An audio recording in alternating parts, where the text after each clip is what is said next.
This is a scale pattern from Guajiros de Lucia, Paco de Lucia scale run, slightly modified.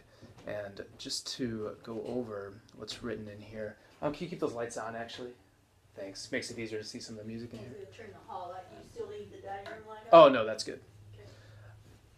So the letters, first of all, are just A, M, I, P. That's just for the right hand, telling you what fingers to use to pluck those notes with. And I purposely didn't write them for the scale sequence that comes afterwards because that's where we're going to do a bunch of different alterations. Okay.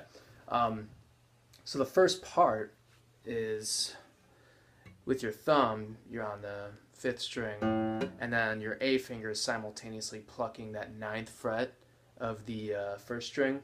And as you can see, there's a trill, there's a pull off from the 9th fret to the 7th fret to the 5th fret. So that's a stretch.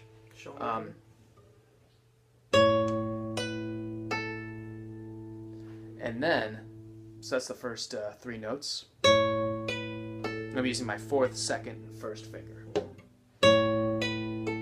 And then, M finger on the 2nd string is plucking that 5th fret of the 2nd string. Then I finger is plucking that 6th fret of the 3rd string. Thumb is plucking that 7th fret of the 4th string. That's the first 6 notes, so all together. Pull off.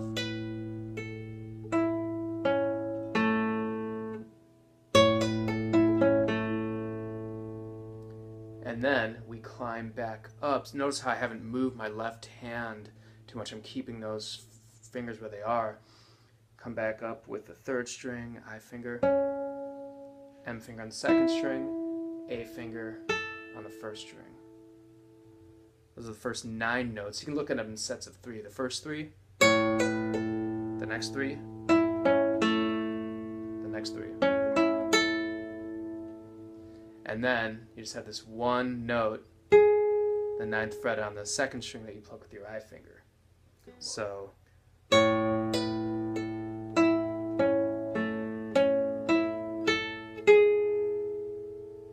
and that's 10 notes total. We'll do it in groups of 3 again. First 3, second, next 3, next 3, and then that is the first. That's everything up to here.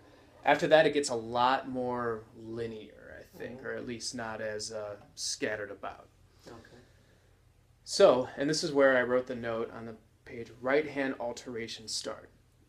So that's important because we can, from at that point, choose to start with either the M finger or the A finger, do rest stroke or free stroke, and whatever finger we start with, we do a different finger. Either we just do one of the other fingers to just alternate with. So let's say I start, I'm looking at the 2nd measure now, at 5th fret of the 1st string.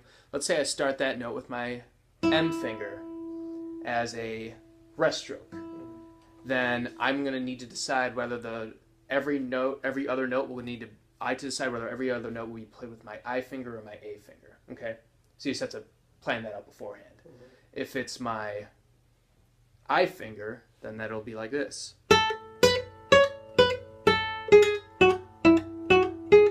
And so on. I'm just playing through the notes.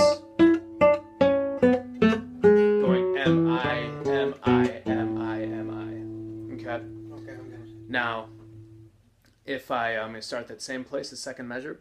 If I hit that first note again with M and then with a rest stroke, and I want to practice going between M and A, then that's how I'll do it.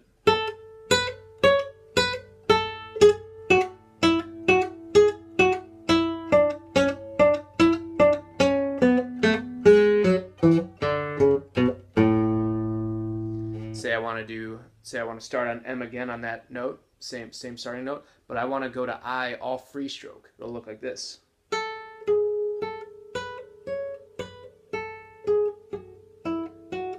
Same motion you do when you play Romanza. I'm just rotating M and I, alternating between M and I'll do the same thing, rest stroke. This time I'll go M to A. All free stroke.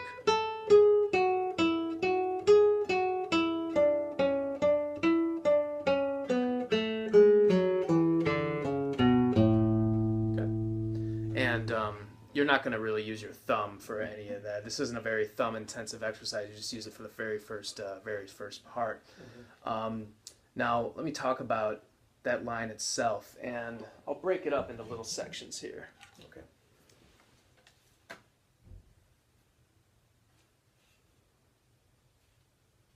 You know what? I'm going to do it a little differently here.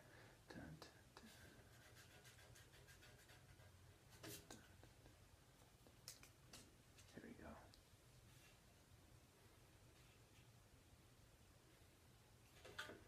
Okay.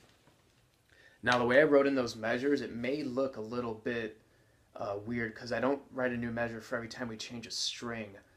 I write a new measure for every time the downbeat occurs. The downbeat first starts right here, actually. And you can see it's basically sextuplets. 1, 2, 3, 4, 5, 6. 1, 2, 3, 4, 5, 6. 1, 2, 3, 4, 5, 6. 1, 2, 3, 4. 1, 2, 3, 4, 5, 6. And then this is the downbeat of the next measure. So this is how I used to practice it too. Actually, the YouTube video we watched of Grisha, I took lessons with him in Boston, and this is how he taught me.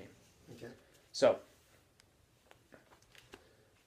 I'm now going to start on this accented note, that downbeat. All right, that's the 9th fret. And I told you what I'm doing right hand finger wise. Whatever finger I start with, whether it's M, whether it's A, I, or whatever, I'm just going to alternate with one other finger the whole time. So you use 2 fingers for each one. What's that? You use 2 fingers only each time around. Yes. Okay. Yes. I'm not going to do a combination of A, M, and I, for example. I'm not going to do anything like that. Well, we can eventually get into that once we're more comfortable with doing it this initial way. So I'm going to start here on the 9th fret of the 1st string. That's the 3rd to last note on the 1st line of the tab. And left hand wise, I've got the pinky finger on the 9th fret, 2nd finger on the 7th fret, 1st finger on the 5th fret.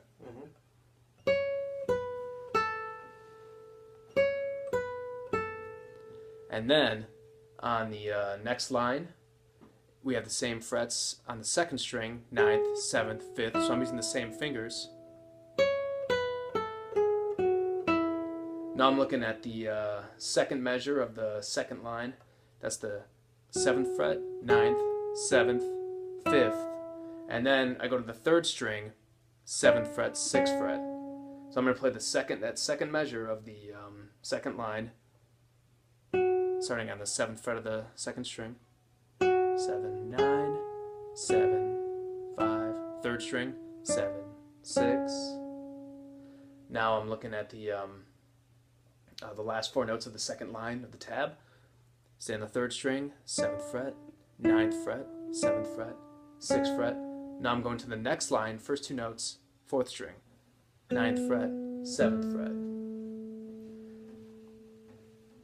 And now the first full measure of the final line, 6th fret, 5th. So you actually don't use your 3rd finger at all once you get into the 2nd measure of this entire exercise. When you see me play, I'm going to start it from the 2nd measure where that 5th fret of the 1st string is. When you see me play it, you notice I will not even use my 3rd finger on the left hand.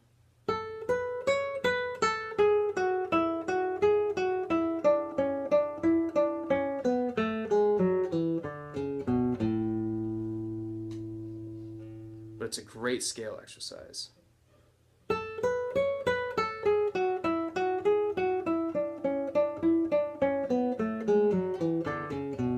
And it's a good left-hand exercise, too, for that matter. Here's the entire thing, played really slow. Sorry, I'm doing it twice.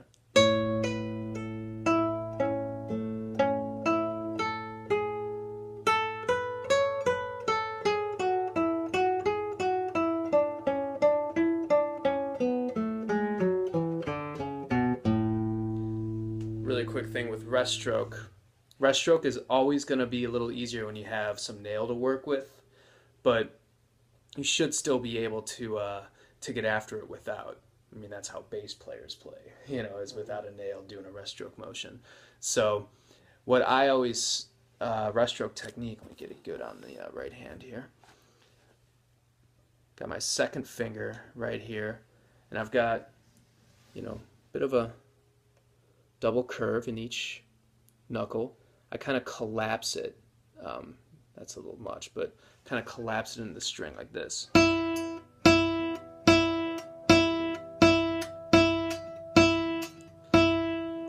One of the tricks about rest stroke is that you don't actually want to think across to the next string. You want to think down, and you just happen to land on the next string. Now, flamenco guitarists spend years evolving their rest stroke and perfecting it, so we don't have to get too deeply into it. The most important thing about the rest stroke right now is that we don't do a free stroke, all right, and vice versa. So as long as you're resting on the next string and you're getting a bit more powerful of a sound, then we should be good. So if I'm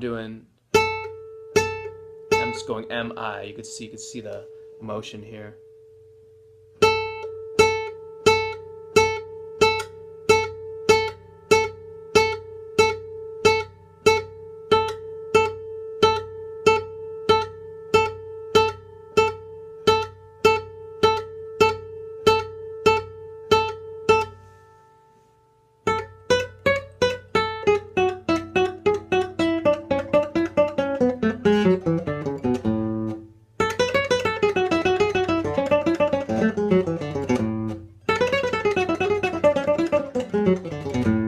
Got his fake nail on the middle finger, so getting used to it, but yeah.